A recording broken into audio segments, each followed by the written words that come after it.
Bonjour à tous, bienvenue sur le plateau de Décideur TV et bienvenue à mes invités. Alors, concevoir la ville de demain, l'adapter aux transformations nombreuses, aux enjeux importants qui l'affectent, les transformations environnementales, la transformation des usages. Autant de sujets passionnants et de questions qui engagent les acteurs publics, privés, les élus. Autant de corps qui sont ceux qui forment l'Association française de développement urbain, qui fête aujourd'hui ses 40 ans. Et c'était l'occasion pour Décideur TV d'organiser ce plateau avec ses illustres représentants. À commencer par vous, Patrick Chebovitch, vous en êtes le président et vous avez bien sûr bien d'autres casquettes, à commencer par la mairie de Colombes. Bonjour Patrick. Bonjour. Jean-Baptiste Ray, vous êtes directeur général adjoint de l'EPA Marne-la-Vallée et vice-président de l'association. Bonjour. Et Pascal Foultier, vous êtes directrice des développements de Verdi Cœur de France et vous êtes également membre du conseil d'administration de l'association. Bonjour. Bonjour Pascal. Alors Patrick, je commence par vous. Peut-être, puisque l'association fête ses 40 ans, quelques mots sur son histoire et ses spécificités. Oui, volontiers. Cette association, au départ, ne s'appelait pas l'AFDU, mais s'appelait l'Association française des villes nouvelles. Elle était issue de la fabrication des villes nouvelles au début des années 60, où à l'époque, on construisait à partir de rien des villes nouvelles. Et donc, les réflexions qu'il y a eu au bout de 20 ans, c'est-à-dire partageons un petit peu nos pratiques, partageons nos savoir-faire et voyons entre toutes les villes nouvelles de l'époque ce qu'il est possible d'améliorer et d'échanger, de dialoguer. Et puis, au bout de 20 ans, on a eu les lois de décentralisation, Oui. avec des compétences nouvelles données aux collectivités, aux intercommunalités également qui se dessinaient.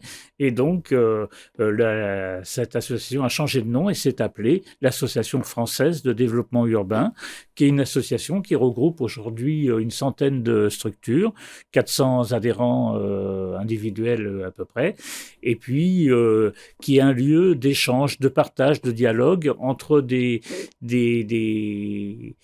collèges, on peut appeler ça comme ça, qui sont complémentaires, à la fois des élus et des collectivités, à la fois du secteur public et à la fois un secteur privé très important aussi, qu'il s'agisse des promoteurs, des bureaux d'études. Voilà. Et tout ce monde-là travaille, réfléchit ensemble, voyage, expertise, et puis réfléchit à ce que peut être la ville en transformation sans arrêt.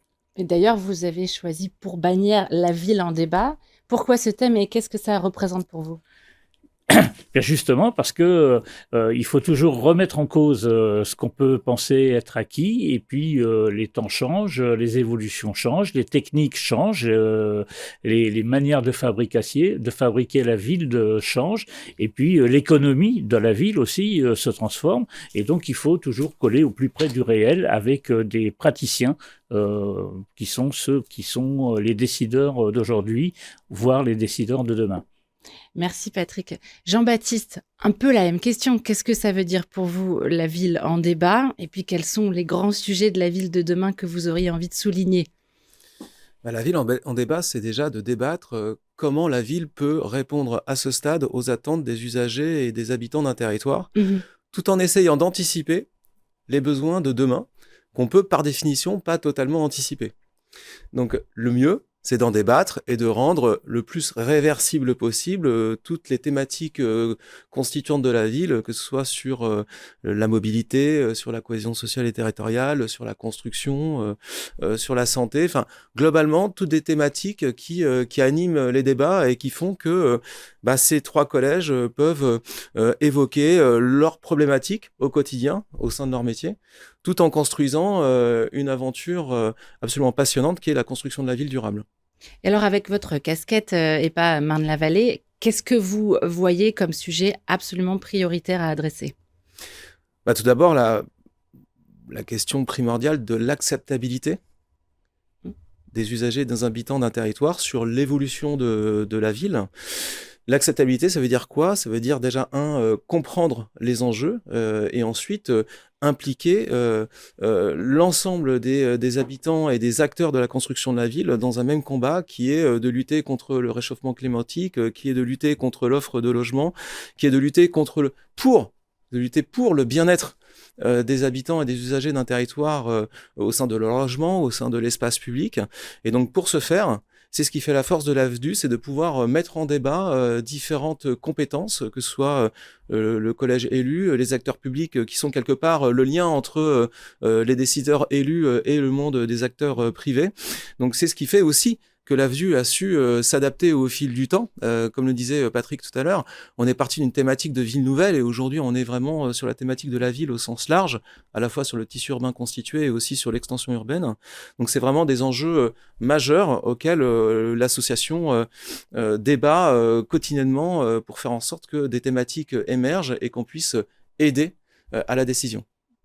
Merci Jean-Baptiste. Pascal, pour vos métiers, alors l'architecture, l'ingénierie, quelles sont les grandes actualités et un peu les débats que vous apportez, vous, votre pierre à l'édifice, dans ce grand enjeu de débat qu'évoquaient Jean-Baptiste et Patrick?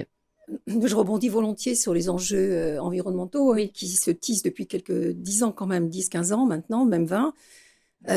Et c'est vrai que maintenant, il y a un point fort posé sur l'urgence à agir, et je crois que tout le monde s'en accorde. Après, la question qui se pose en termes de contexte, c'est le comment. Comment répondre aux enjeux environnementaux qui se posent tout en restant admissible dans un budget donné.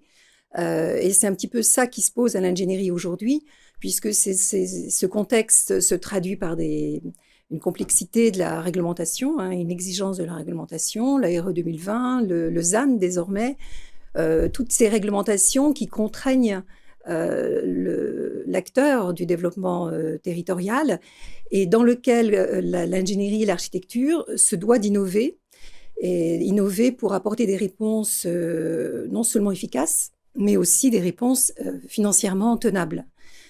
Et je pense que l'ingénierie a toute sa place dans ce défi-là. Et c'est un petit peu le sujet qu'on prend chez Verdi. Mais alors, pour revenir à l'AFDU, et je voulais rebondir sur la ville en débat. Avec plaisir. En fait, ce terme renvoie aussi à un choix, quand on a choisi ce slogan, qui est de l'antidogme. Je pense qu'on est revenu des années qu'on a tous vécues, enfin, en tout cas historiquement, qu'on a en tête, des années où on était un peu sûr de notre fait. Je pense à la reconstruction de l'après-guerre avec ses visions très, très fonctionnalistes, où on était assez sûr de soi. Et on s'est rendu compte que finalement, l'assurance n'entraînait que ceux qui avaient raison sur le moment, et que très vite, on se rendait compte de nos erreurs. Et que la ville en débat dit quand même que ces 3 collèges, comme l'a souligné Patrick et Jean-Baptiste, permettent de cultiver ce débat et d'apporter des réponses nouvelles que l'on estime à ce moment-là adaptées. Et puis, comme on bouge et qu'on réfléchit tout le temps, cette adaptation, elle dure. Enfin, c'est le pari qu'on fait. Mais on vous souhaite d'avancer en ce sens. Patrick, peut-être en guise de conclusion, un mot-clé, un mantra et un souhait peut-être pour l'association?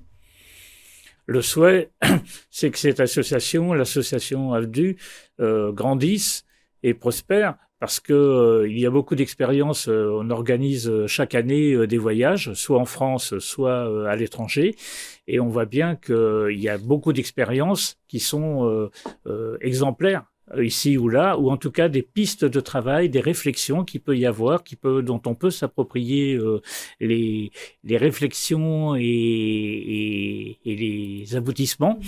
Et finalement, voilà, cette association, il faut qu'elle grandisse, elle croisse et puis elle prospère.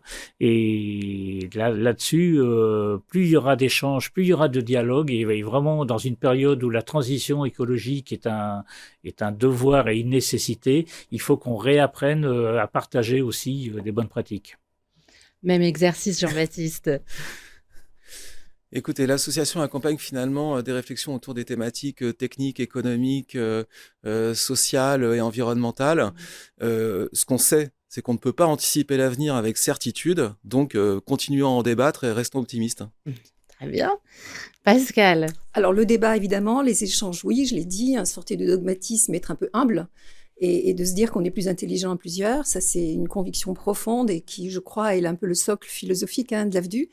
Et c'est donc travail aussi, puisque le débat sans travail préalable est un peu vain. Et je pense que chaque acteur adhérent est quand même engagé dans son propre métier.